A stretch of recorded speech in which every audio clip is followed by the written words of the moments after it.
চট্টগ্রাম আদালতে অ্যাডভোকেট সাইফুল ইসলামকে নৃশংসভাবে নরকীয় হত্যাকাণ্ডের তীব্র প্রতিবাদ জানিয়ে এক সংবাদ সম্মেলন করেছেন জাতীয় নাগরিক কমিটি চট্টগ্রাম।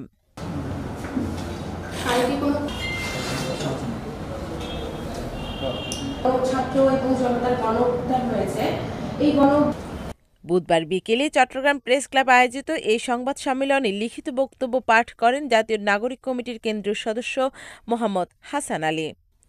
এ সময় জাতীয় নাগরিক কমিটির কেন্দ্রীয় সদস্য শাগুফতা বুশরা মিশমা বলেন, দেশের সার্বভৌমত্ব ক্ষুণ্ণ করতে দেশি ও বিদেশি বিভিন্ন ষড়যন্ত্র চলছে।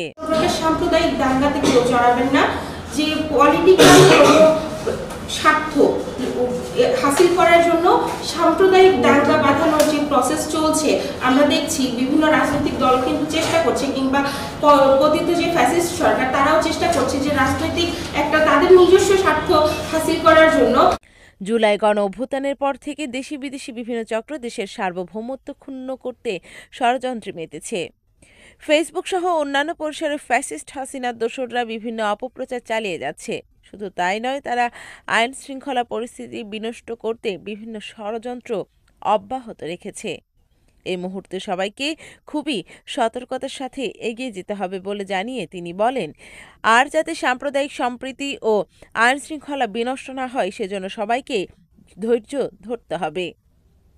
অন্যথায় দেশি বিদেশি ষড়যন্ত্রকারীরা সুযোগ নিয়ে ধর্মীয় ঐক্য ভেঙে দিতে পারে বলেও মন্তব্য করা হয়।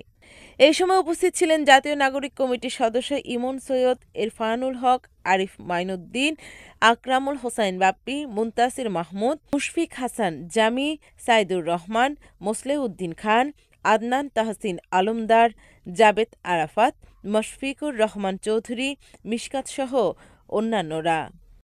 সাম্প্রদায়িক দাঙ্গাতে কেউ জড়াবেন না, যে পলিটিক্যাল স্বার্থ হাসিল করার জন্য সাম্প্রদায়িক দাঙ্গা বাঁধানোর যে প্রসেস চলছে আমরা দেখছি বিভিন্ন রাজনৈতিক দল কিন্তু চেষ্টা করছে, কিংবা পতিত যে ফ্যাসিস্ট সরকার তারাও চেষ্টা করছে যে রাজনৈতিক একটা তাদের নিজস্ব স্বার্থ হাসিল করার জন্য।